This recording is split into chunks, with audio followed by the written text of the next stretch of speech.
Bonjour et bienvenue sur la chaîne de la Maison de l'Europe des Landes WIPSI pour ce nouveau podcast sur la thématique étudiée en Europe. Avec nous aujourd'hui, nous avons trois belles personnes, donc Sybille, Lucas et Louis. Peut-être vous pouvez vous présenter en quelques mots. Moi, je m'appelle Sybille, je viens du Périgord, j'ai 21 ans et je fais actuellement des études de relations internationales en Master 1 et je suis stagiaire à WIPSI. Et bonjour à tous, moi c'est Louis, j'ai 21 ans, je suis en troisième année de relations internationales et je suis stagiaire en tant que gestionnaire de projets européens et internationaux à WIPSI. Alors bonjour, moi je m'appelle Lucas Nicolo, j'ai 17 ans, je suis actuellement en année de première en professionnel SAPAT et je suis bénévole à WIPSI. Merci beaucoup. Comme vous vous en doutez, aujourd'hui, nous allons parler de voyages, d'étrangers, d'autres pays, donc autres que la France, mais aussi d'études, puisque c'est toute la thématique de notre podcast. Peut-être vous pouvez décrire le lien que vous avez avec l'international, les expériences que vous avez eues euh, à l'international, bon, certes toujours dans le cadre des études, mais voilà, peut-être donner un petit aperçu de pourquoi vous êtes là et pourquoi ça vous intéresse. Mhm. Mais je peux commencer. Alors personnellement, dans le cadre de mon premier semestre de troisième année, j'ai effectué un Erasmus à Prague, en République tchèque. Donc un Erasmus dans le cadre de mes études et qui a été extrêmement formateur.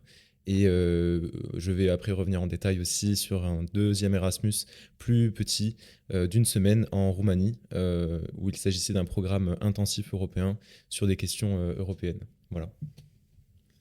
Moi, je suis partie également en Erasmus pendant 6 mois à Istanbul, en Turquie, dans le cadre de mon premier semestre de troisième année, voilà, qui a été aussi très enrichissant.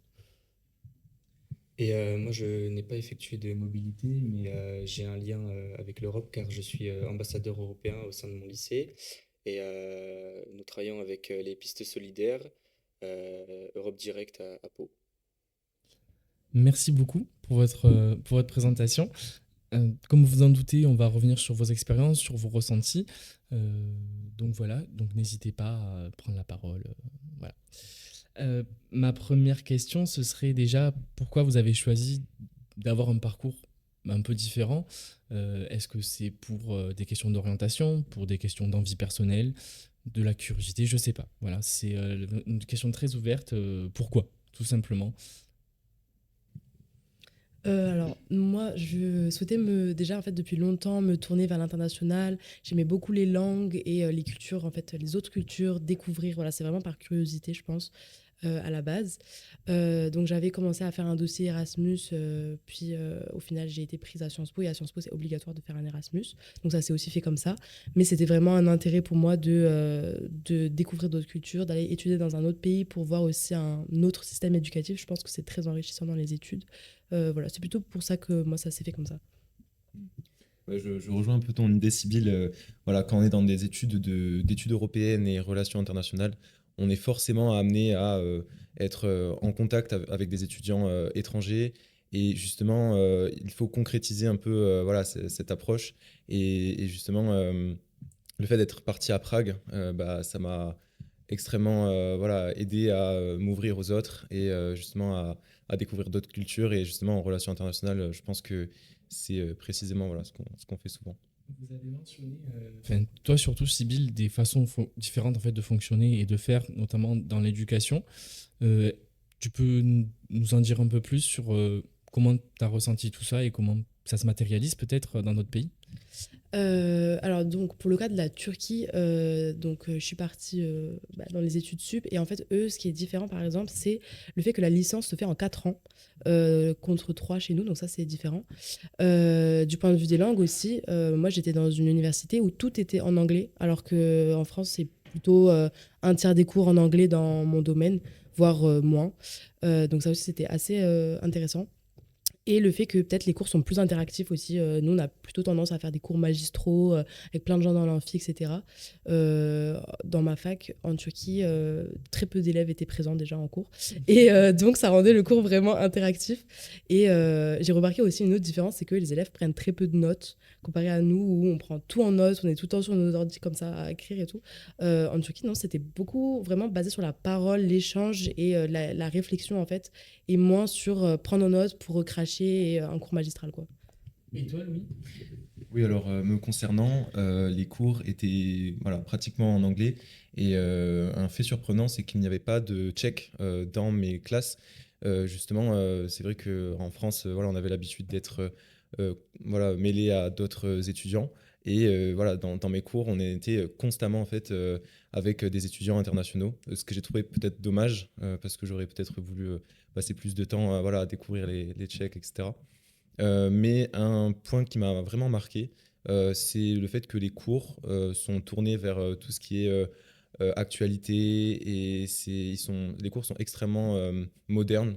Par exemple, j'ai eu des cours de droits humains au 21e siècle, et c'était extrêmement concret. Et justement, on rentrait, comme tu le disais, Sybille, c'est vrai qu'on rentrait plus en débat en fait avec le professeur.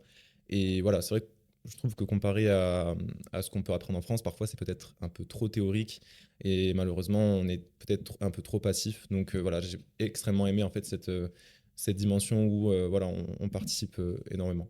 Peut-être on peut revenir sur Lucas, sur pourquoi avoir choisi de participer à ton Être ambassadeur européen, Exactement, ouais.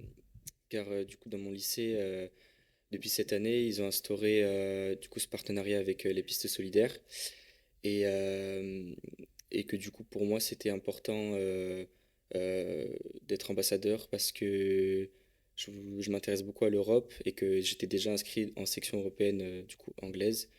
Et pour moi, je voulais vraiment porter ce projet pour que du coup on soit une école ambassadrice, parce que du coup on mène des ateliers au sein du lycée, comme ça on apprend aussi des choses que bah, pas tout le monde ne sait sur l'Europe, parce que on croit souvent qu'on est juste citoyen français, mais aussi on est aussi citoyen européen. Donc j'ai trouvé ça très important d'être ambassadeur européen. Très bien, merci beaucoup.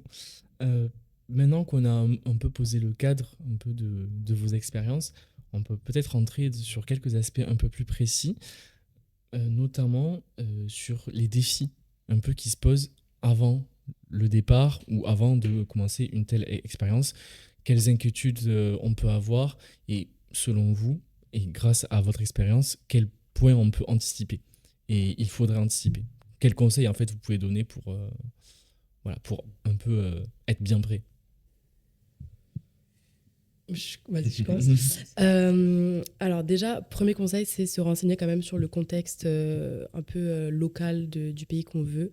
Ça peut être la santé, ça peut être par rapport à l'intégration en fonction de nos spécificités. Par exemple, si on est une personne racisée, une personne LGBT, ça peut avoir vraiment des conséquences dans le pays d'accueil. Si on a des problèmes, si on a un handicap aussi, c'est pas forcément pris en compte de la même manière dans l'université d'accueil. Ou dans le pays en général. Je pense que c'est aussi important, par exemple, dans mon cas, la Turquie, c'était hors UE, donc ça veut dire que je devais faire des papiers en plus. Donc j'ai dû faire toute une procédure de visa, enfin pas de visa, mais de permis de résidence en fait. Donc savoir tous les papiers, c'était assez stressant, et c'est important de le faire avant pour pas se retrouver à avoir des papiers manquants sur place. Et prendre en compte aussi, bien sûr, le coût de la vie. Parce que bah, voilà, en Erasmus, quand même, aussi, on fait beaucoup de voyages, etc. Donc, ça peut aller vite. Et la bourse Erasmus arrive souvent en retard. Donc, prendre en compte le coût de la vie, être sûr de ne pas se mettre en difficulté, notamment, je pense, si on part dans les pays du Nord, c'est vraiment particulièrement cher. Donc, moi, j'ai hésité, mais en fait, je me suis dit que ça allait peut-être être trop cher. Et c'est vrai que ça peut être limitant pour certaines personnes. En fait, voilà, ça restreint le choix de pays, mais c'est quand même un critère qui est très important. Mais c'est vrai, voilà, comme tu dis, Sybille, l'arrivée est très importante dans le pays. Et voilà, personnellement, je ne recommande pas d'arriver assez tard le soir, le premier jour. C'est vrai que personnellement, mon avion est arrivé très tard un samedi soir à Prague. Et voilà, ça a été assez compliqué en fait voilà, de m'expliquer à l'accueil. Voilà, c'est vrai qu'ils n'avaient pas forcément voilà, un anglais assez précis, donc c'était un peu compliqué. Et donc voilà, c'est vrai que c'était très compliqué le soir en fait d'essayer de se faire comprendre, d'avoir les clés. Donc voilà, essayer de peut-être voilà, d'arriver en journée, peut-être essayer de trouver quelqu'un directement sur place. Après, moi je dirais que ça se fait vraiment tout seul. Il n'y a pas forcément de difficultés après au quotidien. Voilà, quand on est en classe, après on trouve forcément un groupe et après ça avance naturellement, j'ai l'impression. Voilà, après voilà, tout ce qui est carte bancaire, etc. Normalement, quand on est jeune, on a voilà, des offres. Et justement, moi, personnellement, j'ai pas eu de problème sur ce côté-là. Donc, vraiment, voilà, j'ai été extrêmement chanceux. Et je dirais pour finir, de vraiment être en colocation. Je pense que c'est vraiment un aspect qui est extrêmement important dans un Erasmus. Personnellement, voilà, j'ai eu un coloc du coup pendant tout mon Erasmus et c'était génial. Et justement, voilà, c'est là où vous allez commencer à improviser un peu parfois des soirées, etc. Et voilà, c'est le meilleur souvenir du coup que je garde de mon Erasmus. Vous l'avez évoqué sur la question des langues. Bon, vous êtes passé assez rapidement, mais peut-être un petit mot sur l'importance ou pas de ce que ça peut avoir et comment ça peut aider aussi peut-être une telle expérience. Alors, dans le cas de la Turquie, si on parle de l'anglais, c'était très compliqué puisqu'ils parlent très mal anglais. Donc, c'était vraiment compliqué de se faire comprendre quand ça concernait tout ce qui était forfait téléphonique, etc. J'ai beaucoup galéré. Ou dès qu'on cherche des renseignements, en fait, c'est assez compliqué. Mais bon, Google Trad, voilà, existe, ça marche très bien. Les gens sont assez compréhensifs quand ils voient qu'on on essaye de se débrouiller, etc. Et après, si on parle aussi du point de vue de l'apprentissage que ça implique, bah, c'est vraiment super parce que bah, non seulement ça peut te permettre d'apprendre une langue locale quand tu vas dans un pays qui parle pas anglais, mais ça te permet aussi de renforcer ton anglais dans les cours et vraiment de manière intense puisque tu es tout le temps plongé dans un environnement où tu vas parler anglais avec tous les autres internationaux. C'est un peu ta seule langue de référence. Donc c'est vraiment super enrichissant sur ce point de vue-là. Moi, je sais personnellement que des camarades de mon Erasmus ont pris en amont en fait, des cours intensifs tchèques. Donc voilà, pour essayer de parler le maximum du coup dans la ville. Après, on est à Prague. Donc en fait, à Prague, ça n'a pas été très difficile en fait de se faire comprendre avec quelques mots tchèques. Voilà, personnellement, je n'ai pas suivi les cours intensifs tchèques et c'était pas un problème. J'ai essayé d'apprendre vraiment voilà 5-6 phrases. Voilà, voilà bonjour. Voilà combien ça coûte. Voilà, juste des choses basiques. Et en fait, on peut aller un peu partout. Donc voilà, personnellement, j'ai pas eu trop de problèmes avec la langue. Euh, voilà, après, je dirais que c'est tout. Et ça me fait penser qu'il y a aussi beaucoup de forums, de groupes Erasmus, d'associations Erasmus partout dans l'Union européenne et même hors de l'Union européenne. Et que c'est assez facile de trouver quelqu'un, de trouver une personne un peu ressource. Et que voilà, ça peut être aidant sur le moment. Voilà, ça m'est venu comme ça. Mais ouais, très bien. Et peut-être qu'on va revenir avec Lucas. Euh, donc ta fonction, on va dire, d'ambassadeur européen, Mhm. qu'est-ce que tu penses que ça peut t'apporter, toi, sur le plan personnel, mais aussi peut-être professionnel, Mhm. pour tes études, je sais pas. C'est vrai que sur le plan du coup professionnel, fin des études, c'est vrai que c'est un bon point par rapport sur le CV, en fait, d'être engagé sur des choses facultatives. En fait, c'est toujours un bon point d'être engagé sur des choses qui sont pas forcément prises par tout le monde parce qu'on est que trois ou quatre, je crois, ambassadeurs européens dans mon lycée. Et puis sur le plan personnel, c'est vrai que moi, ça m'a enrichi beaucoup sur les connaissances de l'Union européenne. Donc je trouve que c'est important, donc professionnellement parlant et aussi personnellement. Voilà. Moi, si je pourrais rebondir à ce que tu as dit, voilà, moi je pense que c'est un excellent point, comme tu dis sur le CV déjà, mais voilà, si tu seras peut-être amené dans ton métier à partir, je pense que voilà, cette expérience-là sera peut-être aussi un tremplin pour ensuite, voilà, peut-être voilà, faire ce que tu voudras à l'étranger, du coup. Donc, voilà. Et comme quoi, être en lien avec l'étranger, c'est pas forcément partir. Il y a plein de façons de faire. Il y a des associations, il y a plein de structures qui s'organisent pour promouvoir en fait plein de systèmes de partage. Donc, il ne faut pas hésiter à se rapprocher de structures comme ça et de ce qui nous intéresse, comme l'a fait Lucas, plus ou moins. Donc voilà. Peut-être on va bientôt arriver sur la fin du podcast, mais on va encore aborder quelques points pour continuer sur cette question de ce que ça vous a apporté. Qu'est-ce que cette expérience vous a apporté, Sybille et Louis, et qu'est-ce qui n'était pas vraiment prévu que ça vous apporte, en fait, tout simplement. Voilà. Je pourrais dire que cette expérience, en fait, m'a redonné envie ensuite de partir en Roumanie une semaine.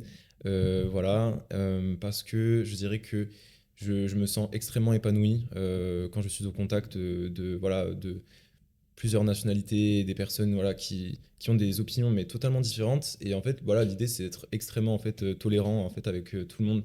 Et c'est ça que j'adore. Et en fait, c'est les meilleurs moments qu'on passe. C'est extrêmement drôle en fait d'être que tout le monde raconte son expérience. Et voilà, je trouve qu'on peut prendre 10 ans parce que c'est vrai que je trouve que le fait de parler constamment anglais, d'essayer de s'adapter tout le temps, en fait, je trouve qu'après, on gagne en compétences. C'est-à-dire que là, quand je suis arrivé dans ce stage-là, j'ai l'impression que j'ai réussi à essayer de m'adapter le plus vite possible. Donc voilà, je dirais que ça, c'est vraiment une compétence extrêmement importante que j'ai pu développer. Et voilà, comme j'ai pu le dire, je suis parti en Roumanie une semaine. Et justement, j'ai recréé un peu cette petite ambiance Erasmus, avec un groupe de 10 personnes. Et justement, on est encore en contact. Donc justement, ce qui est super, c'est que maintenant, si jamais je serais amené à partir pour mes études à l'étranger, peut-être que je trouverai un camarade là-bas. Et c'est ça que j'adore. Et pour finir, c'est vrai que j'avais pas l'idée au début de faire un stage en fait dans les Landes sur des questions européennes, mais en fait c'est possible. C'est-à-dire que quand on pense à Erasmus, souvent on pense à l'échelle internationale, européenne, mais justement ce que j'adore, c'est un peu la continuation du coup de mes expériences à l'échelle locale, et c'est ce que j'adore, et j'aimerais continuer dans cette voie. Voilà.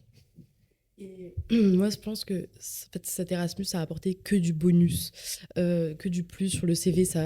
Forcément, ça rajoute quelque chose parce que ça montre que, comme tu as dit, tu as réussi à t'adapter à la langue, à la culture, mais aussi, au fait, tout simplement, se débrouiller. C'est pas facile de se débrouiller dans un pays où tu parles pas la langue, tu connais pas l'alphabet et tout. Enfin, c'est vraiment, je trouve, une compétence que tu vas garder toute ta vie, et c'est hyper important d'être plongé comme ça, de lâcher dans quelque chose. Ça te fait vraiment grandir, ça te fait gagner en maturité, comme tu as dit. Donc ça t'apporte vraiment du plus sur le côté professionnel, personnel, tu grandis énormément de ça. Et je pense qu'il y a aussi tout ce que tu peux faire à côté de ton Erasmus, que ça soit voyage, même dans d'autres pays, limite tu peux aussi découvrir d'autres cultures. Mais par exemple, je sais que moi j'ai fait un volontariat suite à mon Erasmus à Istanbul, et donc pareil, ça a apporté un énorme plus sur mon CV parce que j'ai pu en fait m'en servir pour dire que j'étais engagée, que j'avais déjà eu une expérience dans Erasmus, etc. Et faut pas hésiter en fait à se créer un réseau au niveau local. Et vraiment, t'es dans le pays, si tu veux travailler à l'étranger, en fait, autant commencer à essayer de rencontrer des gens, des associations, en fonction du milieu, bien sûr, dans lequel tu veux te diriger, mais vraiment essayer de se faire un réseau local que tu peux utiliser, ou tu peux essayer de faire un stage ou t'engager, en fait. Et ça a vraiment un impact sur la suite parce que du coup, tu peux faire des liens, tu peux faire des partenariats une fois que tu rentres dans ton pays. Ça a énormément d'avantages aussi, et je pense qu'il faut pas oublier que Erasmus, c'est une chance, et c'est pas que pour étudier, pour faire la fête, c'est aussi pour commencer à te lancer dans le monde professionnel aussi, d'une certaine manière. Je voulais juste rajouter aussi une dernière chose, c'est que justement, ça permet aussi de croiser les cours déjà qu'on a théoriquement, j'ai envie de dire, mais aussi concrètement, parce que c'est vrai que j'ai pu voyager en Pologne, juste à côté de la République tchèque, et justement, j'ai pu voir en fait des éléments historiques qui étaient mentionnés dans mes cours, et je trouve ça super. Par exemple, je suis allé à Auschwitz, j'ai pu visiter des monuments qui ont été mentionnés dans mes cours, donc je trouve que au-delà de l'aspect théorique, on a été amené justement à découvrir des monuments, et à visiter en fait autour de la République tchèque. Donc c'est aussi un énorme aspect à considérer aussi. Ouais. De ce que je comprends, vous avez développé autant des compétences, on va dire, concrètes, on va dire professionnelles, mais aussi moins formelles, comme l'adaptation. C'est vraiment quelque chose, de ce que j'ai compris, c'est ça. Vous confirmez ouais. Ouais. Donc, et c'est aussi un grand aspect de la mobilité internationale qui est assez important à souligner, c'est que c'est pas juste du voyage, c'est pas du tourisme. Il y a tout un aspect d'apprentissage qui peut vraiment servir pour la suite. Et sur le cas d'Erasmus, c'est pas que dans les 27 États de l'Union européenne. Il y a une trentaine de pays qui sont concernés. Donc, je pense à la Norvège, je pense à la Turquie, tu en as parlé, Sybille. Il y a aussi l'Islande, la Géorgie, bientôt le Royaume-Uni, d'ici 6 mois ou un an. Donc voilà, il y a vraiment plein d'offres, plein d'opportunités. Donc, il ne faut pas hésiter à se rapprocher de structures qui peuvent vous informer, comme la Maison de l'Europe dans les Landes, mais il y en a plein d'autres, bien sûr, sur tout le territoire français.